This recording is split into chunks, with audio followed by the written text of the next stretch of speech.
अस्सलाम वालेकुम। आज की इस वीडियो में आप सबका हार्डली वेलकम। आज की वीडियो का हमारा टॉपिक होगा evolution of money, why Metaforce, why cryptocurrency is future. तो आज की इस वीडियो में हम आप लोगों को बताने जा रहे हैं कि मेटाफोर्स क्यों ज़रूरी है और क्यों हमारे लिए क्रिप्टो करेंसी जो है वो हमारा फ्यूचर है। और थोड़ी सी डिटेल में बात करेंगे एवोल्यूशन ऑफ मनी पे कि किस तरह वक्त के साथ साथ मनी की जो शेप्स हैं वो चेंज हुई हैं, उनकी असल शक्ल जो है वो चेंज हुई हैं। तो चलते हैं फिर आज की हम अपनी वीडियो की तरफ। First of all, myself Nauman Khan, leader of diamond 47 Metaforce, Karachi Pakistan से मेरा ताल्लुक़ है। और हमारी जो आज की वीडियो है वो बेसिकली है एवोल्यूशन ऑफ मनी पे, कि आप लोगों को ये चीज़ समझानी है कि क्यों और किस तरह करेंसी की शेप्स चेंज हुई हैं और कौन कौन से सिस्टम हमारे इस करेंसी की दौड़ में आ चुके हैं और कौन से सिस्टम्स जा चुके हैं और कौन से सिस्टम्स ने फ्यूचर में आना है या फ्यूचर किन सिस्टम्स का है। तो सबसे पहले हमारी इस लिस्ट में आता है हमारे पास बार्टर सिस्टम। अब ये बार्टर सिस्टम क्या होता है? बार्टर सिस्टम आज से 6000 साल पहले की बात है, जब जो तिजारत है या ट्रेड है या सेल परचेज है वो इस तरह होती थी कि अगर एक शख्स के पास चावल ज़ख़ीर मिक़दार में है और उसे गंदुम की ज़रूरत है, तो वो उस इंसान से रब्ता करता था जिसके पास गंदुम की वाफ़िर मिक़दार है। वो अपने पास से गंदुम जो है या अपने पास से जो चावल है वो उस इंसान को देता था और उस इंसान से अपने चावल के बदले में गंदुम लेता था या गंदुम के बदले में चावल लेता था। मीन्स के चीज़ के बदले चीज़ परचेज़ की जाती थी। तो उस वक्त ये बार्टर सिस्टम होता था। उसके बाद थोड़ा सा चेंज हुआ और उस चेंज में क्या हुआ कि लोगों ने गोल्ड को यूज़ करना शुरू कर दिया। गोल्ड मीन्स कि अगर मुझे चावल लेना है तो मैं उस चावल की मुकर्ररा जो कीमत होगी उसके हिसाब से जितना मुझे चावल चाहिए मैं उनको पे करूँगा, किस में? गोल्ड में। ठीक है। और इसी तरह ये सिस्टम चलता रहा और दैन इसमें एक एवोल्यूशन हुआ और इंट्रोड्यूस करवाया गया आपके मेटल्स कॉइन। अब मेटल्स कॉइन ने क्या किया कि जिस तरह आपने देखा होगा कि सोने के सिक्के आए मुगलिया दौर में, तो उन मुगलिया दौर में क्या हुआ कि जब ये मेटल्स के कॉइन्स आए, गोल्ड कॉइन्स आए जिन्हें अशरफियाँ भी कहते हैं, तो लोगों ने जो तिजारत थी, मीन्स कि अगर मुझे कोई चीज़ परचेज़ करनी है तो उस चीज़ को परचेज़ करने के लिए मैं सोने के सिक्के मेटल्स कॉइन्स जो है उनको यूज़ करता था, यानी कि उनसे परचेज़ किए जाते थे। इसके बाद अगेन मार्केट में क्या चीज़ इंट्रोड्यूस करवाई? Paper currency. अब जब ये पेपर करेंसी मार्केट में लॉन्च हुई और लोगों को इंट्रोड्यूस करवाएगी तो स्टार्ट में बहुत लोग इसके ख़िलाफ़ थे। बहुत लोगों ने इसके बारे में नेगेटिव बातें की कि ये नहीं चलेगा, नहीं चल सकता, ये फ़ेल है। मीन्स कि ये पेपर है, पेपर ख़राब हो जाता है, गीला हो जाता है, समथिंग इस तरह एक्सेट्रा एक्सेट्रा बहुत सी बातें हुई। बट क्या हुआ कि वक्त के साथ साथ लोगों ने इसे अपना लिया, लोगों ने इसका यूज़ करना शुरू कर दिया, लोगों ने इसे अपनी ज़िंदगी का हिस्सा बना लिया, अपना पार्ट ऑफ लाइफ बना लिया और पेपर करेंसी पे वो यूज़ टू हो गए। ठीक है। अब जब पेपर करेंसी हुई, बहुत ज़्यादा इस्तेमाल हुआ तो बार्टर सिस्टम ख़त्म हो गया, आपका गोल्ड सिस्टम बहुत ज़्यादा महंगा हो गया, गोल्ड कॉइन भी ख़त्म हो गए। ठीक है। मेटल्स कॉइन, हाँ, गोल्ड कॉइन की शेप में आपके पास मेटल कॉइन्स हैं अभी भी। ठीक है। अभी भी बहुत से ममालिक में मेटल्स कॉइन्स चल रहे हैं। इन मेटल्स कॉइन के साथ साथ पेपर करेंसी भी चल रही थी। ठीक है। अब इन दोनों सिस्टम्स के बीच में आपको नेक्स्ट सिस्टम जो मिला वो मिला प्लास्टिक कार्ड। अब ये प्लास्टिक कार्ड क्या है जी? प्लास्टिक कार्ड मीन्स कि आपका एटीएम कार्ड, बहुत से बैंकों के एटीएम कार्ड होते हैं, मीन्स कि आपका डेबिट कार्ड हो या आपका क्रेडिट कार्ड हो। ठीक है। अब ये प्लास्टिक कार्ड में आते हैं। ठीक है। मीन्स कि आप ऑनलाइन परचेज करते हैं और उसकी पेमेंट आपने अपने डेबिट कार्ड से कर दी या आपने अपने क्रेडिट कार्ड से कर दी, तो वो कहाँ पे आता है? वो प्लास्टिक कार्ड की करेंसी में आता है। ठीक हो गया। अब प्लास्टिक कार्ड मीन्स के दौर जदीद की थी। ठीक है। पेपर करेंसी भी आपके पास चल रहा था और साथ में आपके पास प्लास्टिक कार्ड भी आ गया। अब प्लास्टिक कार्ड से क्या हुआ? लोगों ने अपने जो पैसे हैं वो अपने एटीएम्स में रखना शुरू कर दिए। मीन्स के आप अगर ऑनलाइन कुछ चीज़ परचेज़ कर रहे हैं तो लोगों ने क्या किया कि अपने एटीएम कार्ड के ज़रिए पे करना शुरू कर दिए, अपने बिल वगैरह, अपने एटीएम यूटिलिटी बिल्स वगैरह, अपने मोबाइल पैकेजेस वगैरह, वो सारी चीज़ें इन्होंने प्लास्टिक कार्ड के ज़रिए पे करना शुरू कर दी। मीन्स के एटीएम का यूज़ जो है, एटीएम कार्ड्स का यूज़ जो है वो बढ़ गया। अच्छा, अगेन टेक्नोलॉजी ने दोबारा रेवोल्यूशन हुआ टेक्नोलॉजी में और मार्केट में क्या चीज़ इंट्रोड्यूस हुई? Electronic money. अब ये इलेक्ट्रॉनिक मनी जो है वो क्या बुलाए? इलेक्ट्रॉनिक मनी मीन्स कि हम पाकिस्तान में जिस तरह यूज़ कर रहे हैं आपका ईजी पैसा, जैज़ कैश या मुख्तलिफ बैंकिंग सेक्टर्स की मोबाइल ऐप्स, ठीक है। मोबाइल ऐप्स मीन्स मैं जैसे फॉर एग्ज़ाम्पल के तौर पे आप लोगों को समझाने के लिए कि जिस तरह मैं यूज़ कर रहा हूँ आपका बैंक अल-फलाह, तो बैंक अल-फलाह की जो मेरे पास इलेक्ट्रॉनिक मनी की शेप में मेरे पास एक ऐप है, वो है अल्फ़ा ऐप, ठीक है। अब मैं क्या कर रहा हूँ, मुझे अपने यूटिलिटी बिल्स पे करने हैं, तो मुझे कहीं जाने की ज़रूरत नहीं है, मैं अपने ऑफिस में बैठा हुआ अपने मोबाइल के ज़रिए, ठीक है, अपने मोबाइल के ज़रिए और अपने इलेक्ट्रॉनिक मनी मीन्स के इजी पैसा अकाउंट,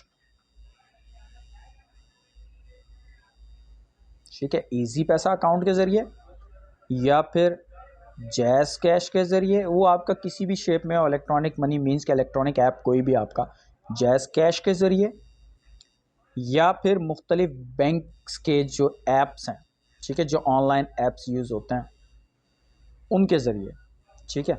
अपने बिल पे कर रहा हूँ, अपनी हर चीज़ की पेमेंट कर रहा हूँ, तो ये सारी चीज़ें आपकी इलेक्ट्रॉनिक मनी में आ गई, ठीक है। अब हमने बार्टर सिस्टम भी देख लिया। अब यहाँ पर बार्टर सिस्टम आपके पास ख़त्म हो चुका है ऑलमोस्ट। गोल्ड सिस्टम बहुत ज़्यादा एक्सपेंसिव है, तो ये भी ख़त्म हो चुका है। गोल्ड कॉइन्स, मेटल कॉइन्स अभी भी मार्केट में हैं, बट गोल्ड कॉइन ख़त्म हो चुके हैं। पेपर करेंसी अभी चल रही है, बट सुनने में आ रहा है कि पेपर करेंसी का कोई फ्यूचर नहीं है। जो नेक्स्ट फ्यूचर है आपका इस वक्त जो दो चीज़ें ज़्यादा मोस्टली यूज़ हो रही हैं, वो आपकी प्लास्टिक कार्ड और इलेक्ट्रॉनिक मनी। अब जो इन दो चीज़ों के बाद, जो इन दोनों चीज़ों से भी एडवांस है या नेक्स्ट है या आपका फ्यूचर है, जो अभी से बहुत से ममालिक में बहुत ज़्यादा पजीराई जैसे मिल चुकी है, वो है आपकी crypto currency. Crypto currency means कि 2009 में क्रिप्टो करेंसी आई थी, ठीक है।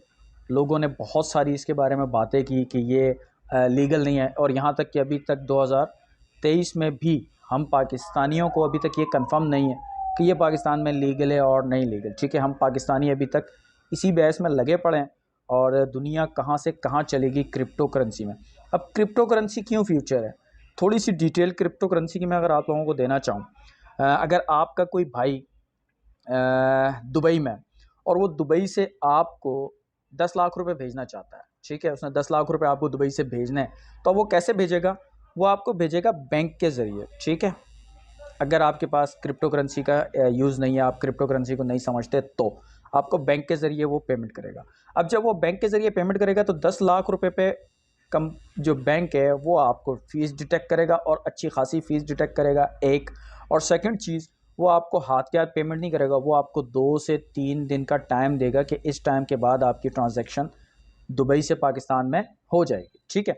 बट अगर आपको क्रिप्टो करेंसी की नॉलेज है और क्रिप्टो करेंसी के बारे में आप अगर आपको क्रिप्टो करेंसी की नॉलेज है और क्रिप्टो करेंसी के बारे में आप जानते हैं, तो आपका भाई अगर दुबई में है और क्रिप्टो करेंसी के बारे में जानता है, तो उसने क्या करना है, उन 10 लाख रुपए का क्रिप्टो करेंसी कोई भी परचेज कर लेनी है। Cryptocurrency means BUSD, USD, USDT, Dai, means cryptocurrency किसी भी शेप में हो, ठीक है, कोई भी करेंसी शेप परचेज कर ली। फॉर एग्जांपल डाई ले ली, हम लोग मेटाफोर्स में डाई का इस्तेमाल करते हैं, जो कि डॉलर होता है। डाई परचेज कर ली, अब उसने 10 लाख रुपए के डाई लिए, ठीक है। फॉर एग्जांपल, मिसाल के तौर पे, अब ये 10 लाख के जो डाई हैं, ये बने $1000, ठीक है, 1000 डाई, ठीक है। अब ये 1000 डाई अगर आपका भाई दुबई से आपको सेंड करना चाहेगा ना, तो इस 1000 डाई पे मुश्किल से एक डाई की डिटेक्शन आपको फीस लगेगी, और ये आपको विद इन सेकेंड्स, मीन्स कि जिस सेकंड आपका भाई वहाँ से ट्रांजैक्शन करेगा, नेक्स्ट 2 to 3 सेकेंड्स के अंदर आपकी ट्रांजैक्शन कंप्लीट होगी, और आपको दुबई से यहाँ पाकिस्तान में आपके जो 1000 डाई हैं वो रिसीव हो जाएंगे। इतनी फास्ट ट्रांजैक्शन है, एक चीज़। दूसरी चीज़, अब यहाँ पे आपको डिटेक्शन कितनी हुई, जस्ट एक डाई की। एक डाई मतलब पाकिस्तानी 308 रुपये का रेट है आज का, ठीक है, 308 रुपये। अब 308 रुपये की डिटेक्शन पे आपने कितने डॉलर भेज दिए? $1000। और यही चीज़ अगर आप बैंकिंग सेक्टर के ज़रिए करें तो आपको 1 लाख रुपए के 10 लाख रुपए पे 10 लाख रुपए पे आई थिंक 5,000 5 से 8,000, इससे ज़्यादा ही होगी, इससे ज़्यादा फीस डिटेक्ट हो जाएगी। ठीक है, एक चीज़। और इसमें आपको कितने 2 से 3 दिन वेट करना पड़ेगा। बट क्रिप्टो करेंसी से आप अपनी ट्रांजैक्शंस को बहुत तेज़ी के साथ कर सकते हैं, बहुत कम फीस के साथ कर सकते हैं और प्रॉपर ट्रांसपेरेंसी के साथ कर सकते हैं। मींस कि आप उसे ट्रेस कर सकते हैं, आप उसे चेक कर सकते हैं, आपको एक एक चीज़ यहाँ पर मिल जाती है। और हम इसीलिए नहीं कहते कि फ्यूचर जो है वो आपका क्रिप्टो करेंसी का है। अनफॉर्चुनेटली हम पाकिस्तानी जो हैं अभी भी क्रिप्टो करेंसी को सीरियस नहीं ले रहे। हम पाकिस्तानी अभी भी क्रिप्टो करेंसी से रिलेटेड सिस्टम्स को सीरियसली नहीं ले रहे। हम कहाँ फंसे हुए हैं? हम फंसे हुए हैं जी EBL जैसी पाकिस्तानी वेबसाइटों पे या आपकी सेंट्रलाइज वेबसाइट्स पे जो एक हफ़्ते आती हैं और अगले हफ्ते भाग जाती हैं। या फिर हम क्या कर रहे हैं, हम पाकिस्तानी ऑनलाइन अपने व्हाट्सएप स्टेटस पे चूरन फकियाँ बेच रहे हैं। ठीक है, या फिर हम लड़के जो हैं बॉयज़ या ज़्यादातर बॉयज़ मैंने देखे हैं, मेरी कम्युनिटी में ज़्यादातर बॉयज़ हैं जो क्या जी फीमेल सूट बेच रहे होते हैं। कहाँ पर? फीमेल सूट्स बेच रहे होते हैं। कहाँ पे बेच रहे होते हैं? व्हाट्सएप स्टेटस पे। ठीक है, और जब इनको हम बताते हैं मेटाफोर्स के बारे में कि Metaforce is the future, cryptocurrency is the future, तब इनका जवाब क्या होता है पता है? तब इनका जवाब होता है सर नेटवर्क नहीं बनता हमसे। एक पहला इश्यू जो है इनका, या पहला एक्सक्यूज़ इनका जो आता है वो आता है सर नेटवर्क नहीं बनता हमसे। अच्छा, नेक्स्ट, सर ये जो मार्केटिंग है ना ये हमें समझ नहीं आती या हम कर नहीं सकते। अब बंदा इनसे पूछे कि ये जो आप व्हाट्सएप पे अपनी फीमेल्स के सूटों की स्टेटस लगा रहे हो, चूरन फकियाँ बेच रहे हो, दवाइयाँ बेच रहे हो, तेल बेच रहे हो, इस तरह की चीज़ें बेच रहे हो, प्रोडक्ट्स बेच रहे हो, तो ये क्या है? ये भी तो मार्केटिंग है। यहाँ भी तो आप अपने क्लाइंट को डील कर रहे हैं। क्लाइंट आपके पास आता है, आप उसे डील करते हैं, डील करने के बाद आप उसे अच्छा रिस्पॉन्स देते हैं और उनसे कहते हैं कि सर इन फ्यूचर आपको कोई चीज़ चाहिए हो तो प्लीज़ हमें कांटेक्ट करिएगा। तो ये जो आपने कहा ना इन फ्यूचर आपको कोई चीज़ चाहिए हो तो हमें कांटेक्ट करिएगा, ये आपकी स्ट्रेटजी होगी फॉर बिल्डिंग नेटवर्क। ठीक हो गया? तो आज की हमारी वीडियो यहीं तक थी। बेसिक हमारा जो था, जो आप लोगों को समझाना था वो था evolution of money. I hope कि मैंने अच्छे तरीके से आप लोगों को समझाया होगा और ये सारी चीज़ें जो हैं आपको समझ में आई होंगी। कोशिश करें मेटाफोर्स को सीरियस लें, क्रिप्टो करेंसी को सीरियस लें। अच्छा, मेटाफोर्स का जिक्र मैं क्यों करता हूँ? मेटाफोर्स का जिक्र मैं इसलिए करता हूँ क्योंकि मेटाफोर्स बेस्ड है क्रिप्टो करेंसी पे। मींस के मेटाफोर्स वो सिस्टम है जिसमें क्रिप्टो करेंसी यूज़ होती है। मींस कि यहाँ पर आपकी जितनी ट्रांजैक्शंस होती हैं, आपने आईडी एक्टिव करनी है, आपने लेवल परचेज करना है या आपकी अर्निंग्स होनी है तो वो आपकी क्रिप्टो करेंसी में होंगी। मींस के 100% डिसेंट्रलाइज सिस्टम है मेटाफोर्स। और जो ब्लॉकचेन यूज़ कर रहे हैं वो पॉलीगॉन की ब्लॉकचेन है और क्रिप्टो करेंसी यूज़ हो रही है। 2 क्रिप्टो करेंसी यूज़ होती है मेटाफोर्स में। पहली है आपकी डाई और दूसरी है आपकी पॉलीगॉन। तो मेरी पाकिस्तानियों से एक ही रिक्वेस्ट है कि कोशिश करें क्रिप्टो करेंसी बेस्ड सिस्टम जो हैं वो ज्वाइन करें। वहाँ पर आप स्टार्ट में सीखना शुरू करें और जैसे जैसे आप सीखते जाएंगे आप वैसे वैसे इस सिस्टम से अर्निंग करते जाएंगे। ऐसे सिस्टम्स पे टाइम वेस्ट ना करें जो आज से 1 साल बाद कहीं भी ना हो और आपको अगेन 1 साल बाद अपना सफ़र ज़ीरो से स्टार्ट करना पड़े। तो आएँ हमारे साथ मेटाफोर्स का हिस्सा बने और मेटाफोर्स में हमारे साथ मिलकर काम करें और यहाँ से अच्छी अर्निंग्स करें। आज की वीडियो यहीं तक थी। आई होप कि आप लोगों को अच्छी लगी होगी। आप लोगों से मिलेंगे इंशाल्लाह नेक्स्ट वीडियो में। तब तक के लिए अपना ख्याल रखिएगा और इस वीडियो को यूट्यूब पे लाइक शेयर करना ना भूलिएगा और अपने फ्रेंड्स के साथ लाजमी शेयर करिएगा। और जिन दोस्तों ने अभी तक मेरा यूट्यूब का चैनल सब्सक्राइब नहीं किया है तो उन तमाम दोस्तों से रिक्वेस्ट है कि अगर आप ऐसी और भी इंफॉर्मेटिव वीडियोज़ देखना चाहते हैं और सीखना चाहते हैं तो मेरे यूट्यूब चैनल को सब्सक्राइब करें। आपसे मुलाकात होगी इंशाल्लाह नेक्स्ट वीडियो में। तब तक के लिए अल्लाह हाफिज़।